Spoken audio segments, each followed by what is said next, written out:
بسم اللہ الرحمن الرحیم۔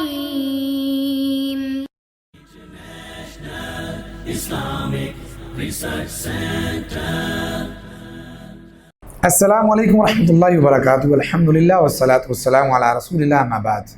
اعوذ باللہ من الشیطان الرجیم، بسم اللہ الرحمن الرحیم، لا الہ الا انت سبحانک انی کنت من الظالمین۔ احباب گرامی، ڈپریشن، پریشانی، غم، یہ انسان کے لیے ایسی ملحق بیماری ہے کہ جو انسان کی زندگی کے مزے کو خراب کرتے کرتے عبادات کا مزہ بھی اڑا دیتی ہے۔ پریشانی اور ڈپریشن آج کل ہم میں سے تقریباً ہر بندے کا مسئلہ بن چکا ہے، اور نہ جانے کیوں ہم اتنی تیزی کے ساتھ اپنے اللہ رب العزت کے بارے میں بدگمان ہوتے جا رہے ہیں، اور اپنی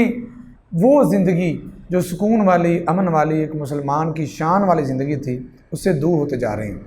لیکن اس کے ساتھ ساتھ یہ بات بھی یاد رکھیے، غم، تکالیف اور دکھ یہ زندگی کا ایک لازمی حصہ اور جز ہے۔ کائنات میں کوئی ایسا بشر، کوئی ایسا انسان نہیں آیا، چاہے وہ امیر زادہ ہو یا غریب ہو، چاہے وہ نیک ہو یا بد ہو، چاہے وہ نبی ہو، ولی ہو، یا کسی نبی کا امتی عام انسان ہو، زندگی گزارے اور اسے دکھ نہ آئے، تکالیف نہ آئے۔ دکھوں اور تکلیفوں سے بچنے کے لیے وظیفہ، غموں سے نکلنے کے لیے ایک خوبصورت وظیفہ قرآن پاک میں سے، اور ایک وظیفہ نبی پاک علیہ السلام کے فرمان میں سے میں آپ کے سامنے رکھتا ہوں۔ یاد رکھیے، غم تو زندگی کے ساتھ ساتھ چلیں گے، لیکن اگر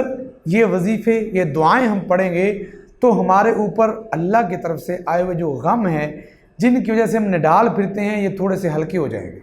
ہم اس بوجھ کو بانٹ سکیں گے، اور اپنے اس بوجھ کو اللہ کے سامنے رکھ کے اللہ رب العزت کی طرف رجوع کر کے اسے یقیناً کم کر سکیں گے۔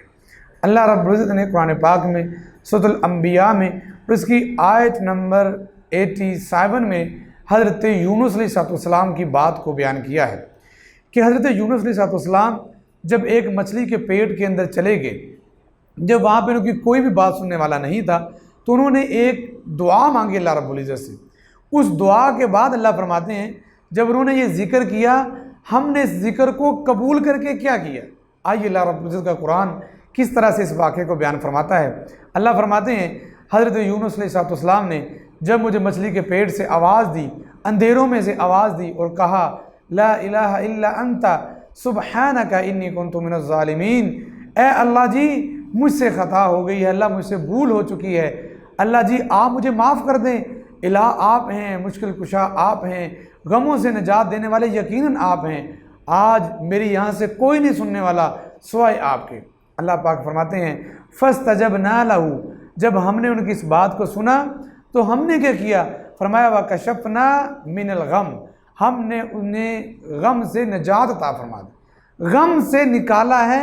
ہم نے اس وظیفے کی وجہ سے۔ صرف انہی کو نکالا؟ فرمایا نہیں، اگلا جو آیت کا آخری ٹکڑا ہے اس میں اللہ پاک فرماتے ہیں، وَكَذَلِكَ نُنْجِي الْمُؤْمِنِينَ، ہم مومنوں کو اسی طرح سے غموں سے نکالتے ہیں،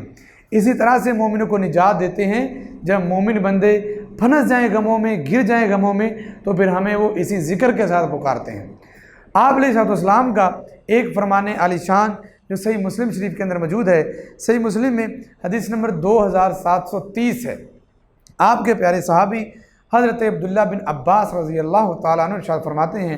جب کبھی آپ علیہ السلام پہ کوئی پریشانی آتی، کوئی تکلیف، کوئی دکھ آتا، تو آپ علیہ السلام ایک دعا پڑھا کرتے تھے اللہ رب العزت کے سامنے۔ وہ دعا بڑے پیارے الفاظ ہیں، فرمایا وہ پڑھا کرتے تھے، لا الہ الا اللہ العظیم الحلیم،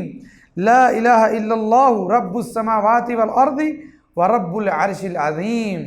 آپ علیہ السلام یہ ذکر کرتے، یہ وظیفہ پڑھتے، تو اس وظیفے کے ساتھ اللہ رب العزت آپ علیہ السلام پہ آئے ہوئے غم کو، تکلیف اور دکھ کو دور فرما دیا کرتے تھے۔ تو آئیے